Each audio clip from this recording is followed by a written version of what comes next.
This is weaving on a hand loom. You take thread and you make cloth. I started about 15 years ago. I didn't have much time for it when I was working. Since I've retired, this is what I plan to spend most of my time doing, instead of worrying about a pipeline that will come through right there, just right there outside my window. My house is one of the properties on the path for the pipeline at the moment. I've been trying to research what happens to property values when pipelines go through, and I can't find anything that's equivalent to this particular neighborhood.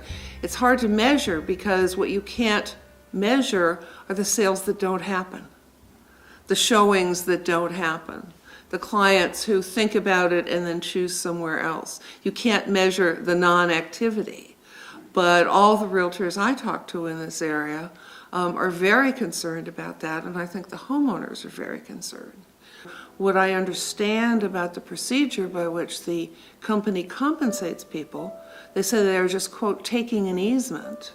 They don't buy even the land they put the pipeline on, is going to be very minimal compensation compared to what the damage is going to be done to property values, which I think will also then be a damage to the county's tax revenues from real estate. So whatever the company promises about taxes and jobs and fixing it if they break it on your property, whether it's your well or your foundation or your house, I don't think they can fix it. But we all have well water, so we're very concerned about what might happen to the aquifer or the disruption of the groundwater because of the construction process. We have a fairly extreme fire danger up here because we're on the edge of the national forest, we're treed, we have about 250 homes and we have 3 small roads leading out. Basically 2 long cul-de-sacs in this neighborhood. And if there were a fire, it would become a forest fire. And there's no way to put out a gas fire. They, quote unquote, let it burn. Well, letting it burn up here in the trees means a whole lot of homes are going to go and probably a lot of human life. And again, that's a kind of pervasive terror that I think lots of people here are feeling. We don't know. The world is changing really rapidly, and we don't know what's going to happen. One thing we do seem to know is no one will protect us. Apparently all the children on the school bus up here are talking about this all the time. They're frightened of this. There's just an awful lot of damage that's done that can't even be quantified when you do something like this.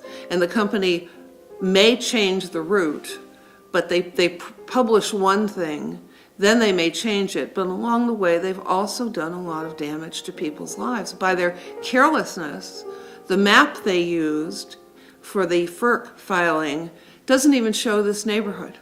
It's a topo map from 1983. This neighborhood wasn't there. This part of the neighborhood wasn't there.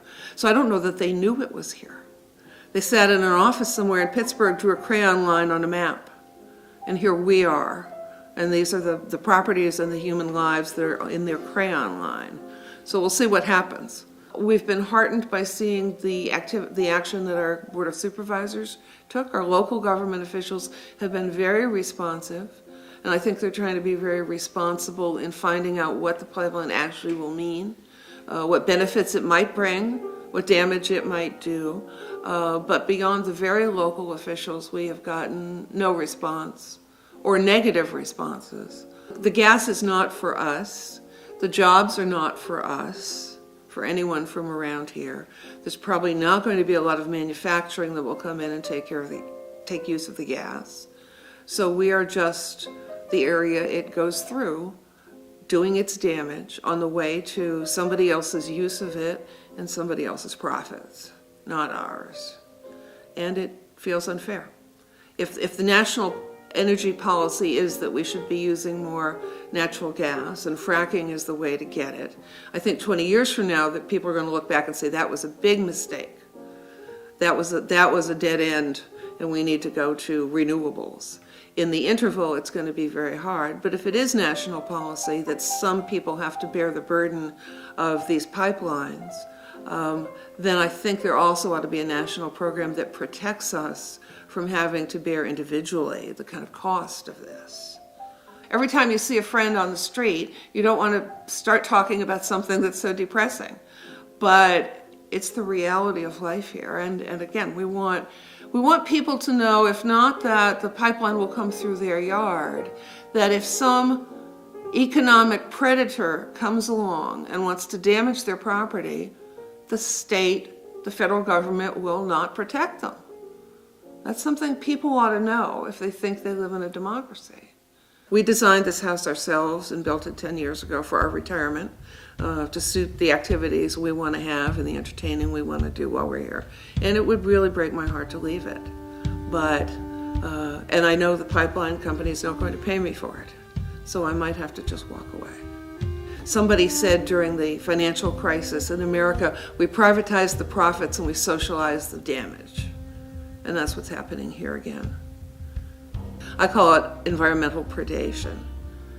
And I think our government ought to protect citizens from that. And they don't.